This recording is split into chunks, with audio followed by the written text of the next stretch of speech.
Dios les bendiga a todos. Vamos a estar leyendo en Colosenses capítulo 1, versículo 17. Dice la palabra del Señor.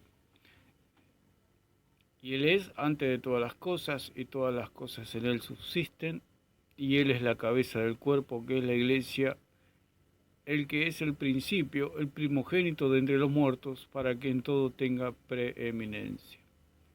Bendito el nombre del Señor. Estamos hablando que la iglesia es nacida y no es fundada,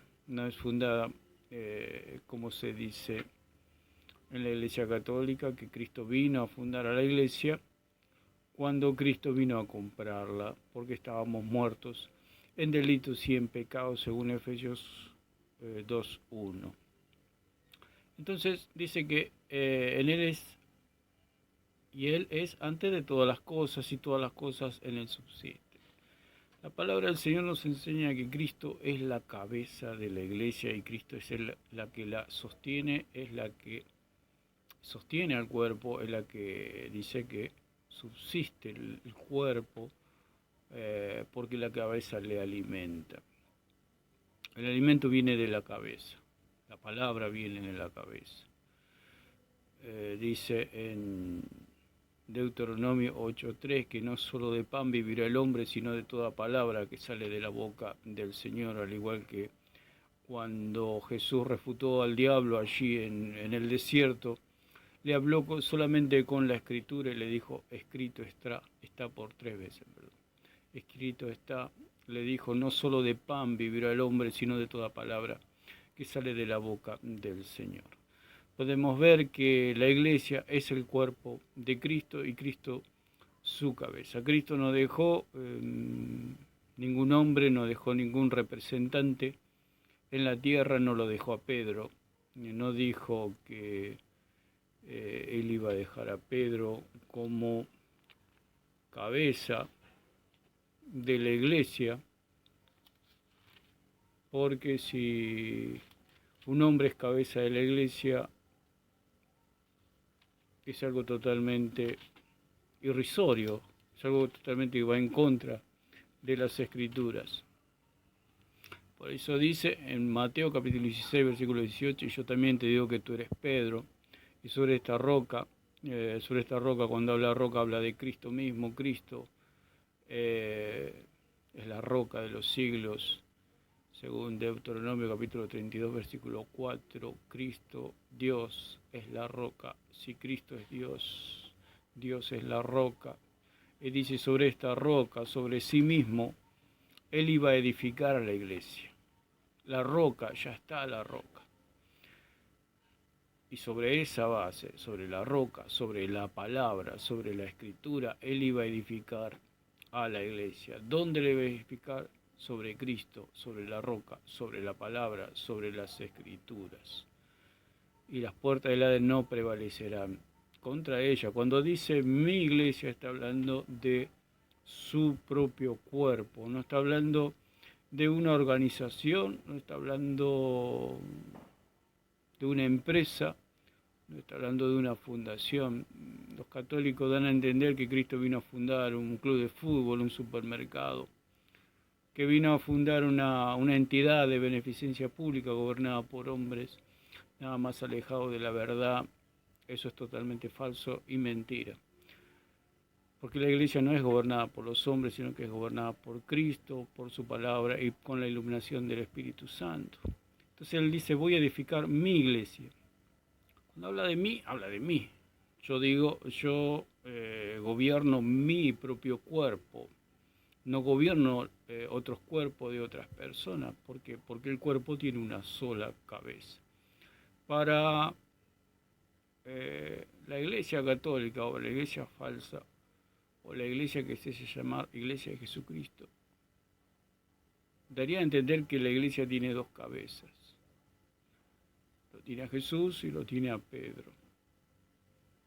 Eso es totalmente irrisorio, ¿no? Como un cuerpo va a tener dos cabezas. Es algo monstruoso. La iglesia tiene una sola cabeza, y esa cabeza es Cristo, y gobierna a través de su palabra y con la guía del Espíritu Santo, con el poder del Espíritu Santo. La iglesia es gobernada por Cristo. Dice en Primera de Juan, capítulo 2, versículo 20, que ahora es el eslabón perdido, el Espíritu Santo. Porque nadie de sí mismo puede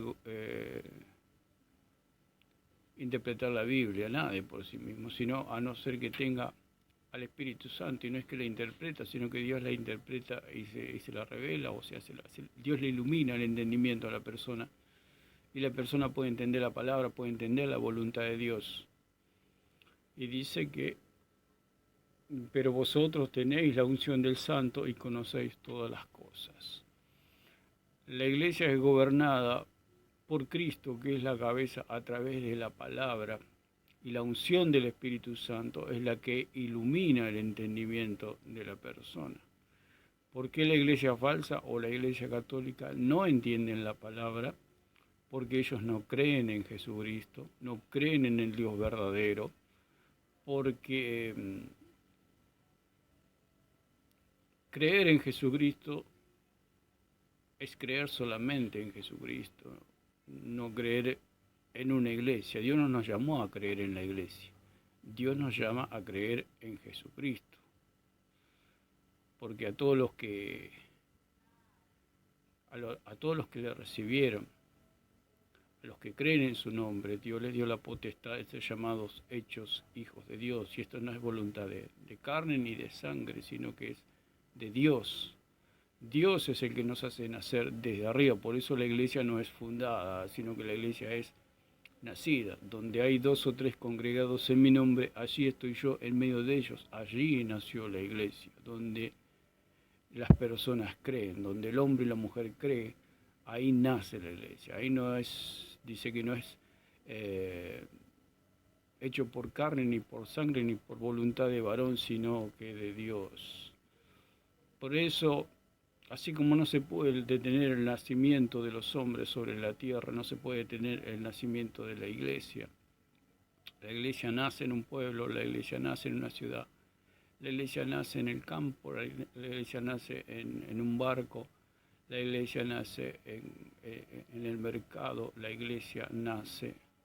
La iglesia, ¿por qué nace? Porque es un cuerpo, porque Dios le da el nuevo nacimiento. La iglesia no es una organización, no es una empresa,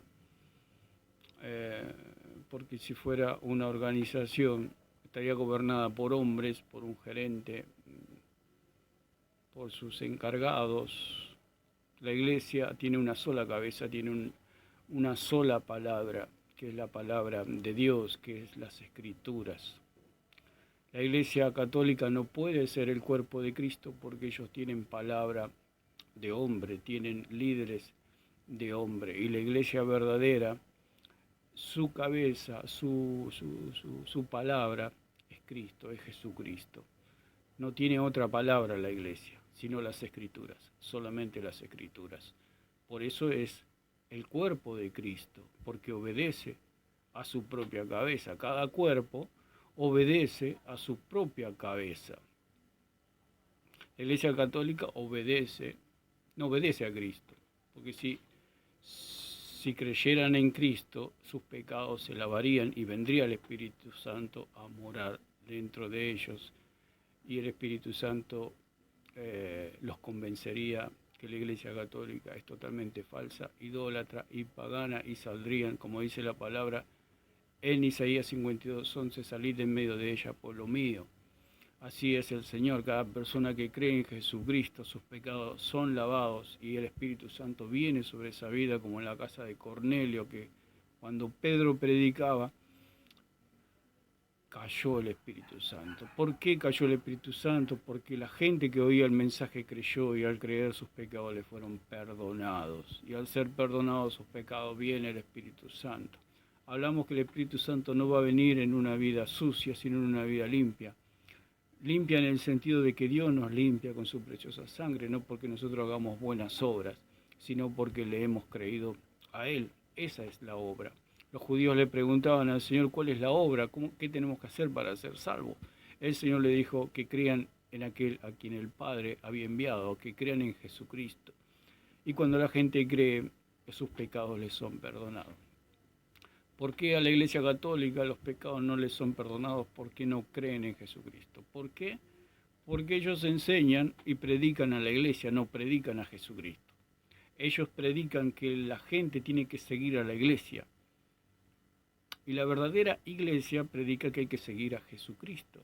Dios no nos llamó a seguir a la Iglesia, Dios no nos llamó a seguir a hombres, Dios no nos llamó a seguir a una organización o a hacernos socios de algún club religioso como la Iglesia Católica. Dios nos llamó a creer en Jesucristo, y cuando creemos nuestros pecados son perdonados. Viene el Espíritu Santo a morar en nosotros, porque como dice allí en Romanos 8:14, que el que no tiene al Espíritu Santo no es de él.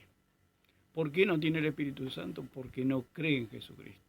Porque la persona que cree, sus pecados le son perdonados. Y cuando sus pecados le son perdonados, viene el Espíritu Santo a esa vida y pasa a ser un hijo de Dios. Y es totalmente salva la persona. Cuando nace de nuevo la persona es salva y no pierde la salvación. Ha pasado de muerte a vida, como dice en Juan 5:24. Juan 5:24. Tremendo pasaje. Y dice así. Dice, de cierto os digo que el que oye mi palabra y cree al que me envió tiene vida eterna y no vendrá a condenación, mas ha pasado de muerte a vida. Cuando un niño nace, ha nacido, no puede volver más al vientre de su madre. Cuando una persona cree, es nacida de nuevo. Y cuando es nacida de nuevo, no viene a condenación, no va al infierno porque ha sido salvada la persona. La salvación no se pierde porque la salvación es de Dios. Una vez que la persona creyó, la persona es salvada, es sellada con el Espíritu Santo, como dice en Efesios 1:13. El que oye mi palabra, dice el Señor, y cree, el que oye y cree al que me envió, tiene vida eterna. Por eso la iglesia es nacida, por eso la iglesia es el cuerpo de Cristo. Por eso la iglesia obedece a la cabeza, que es Cristo. No obedece a Pedro, no obedece a ningún pastor, no obedece a ningún rabino, no obedece a ninguna secta, no obedece a ningún gerente, no obedece a ningún jefe. Obedece a la palabra, obedece a las escrituras. Esa es la verdadera iglesia. La iglesia que ha nacido de nuevo porque ha creído. Y no vendrá condenación, más ha pasado de muerte a vida. Una persona cuando ha nacido. Ya no hay, digamos, nosotros nunca dejamos de ser hijos.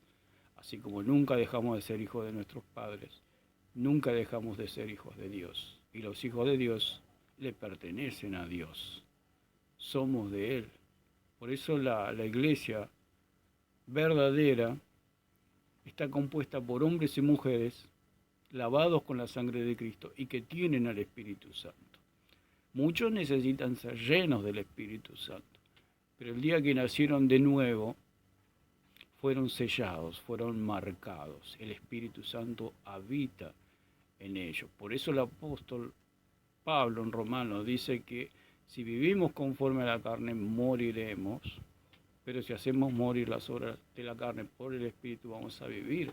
No hablando de condenación eterna, sino hablando de una separación, de una comunión con Dios, porque si andamos en la carne, vamos a perder nuestra comunión con Dios, vamos a estar separados de Dios en el sentido de que hemos perdido esa frescura, hemos perdido esa relación con Dios de amor, de dulzura, de cariño que nosotros tendríamos que tener para con Él, porque Él nos salvó y Él nos ama, pero nosotros nos apartamos de Él en nuestro corazón. Hay personas que quizá van a las reuniones, pero están en su corazón, están separados, han perdido esa comunión con Dios, esa comunión con el Padre, porque viven en la carne, entonces, pero son hijos de Dios. Un hijo se puede distanciar de sus padres, pueden tener pueden tener ideas distintas, pero no deja de ser hijo. Ese es el punto, que no deja de ser hijo. Inclusive el hijo pródigo, cuando se fue allí en Lucas habla de que se fue el hijo pródigo, pero nunca dejó de ser hijo. El padre siempre estaba pensando en él. Así nosotros cuando nos perdemos la comunión con Dios porque andamos conforme a la carne, como dice en Romanos 8, no dejamos de ser hijos. Dios sigue pensando en nosotros, que volvamos a Él. Entonces la iglesia es el cuerpo de Cristo, Cristo es nuestra cabeza no es ningún papa, no es ningún hombre, porque dice en 1 Corintios 11:3 que Cristo es la cabeza de todo varón.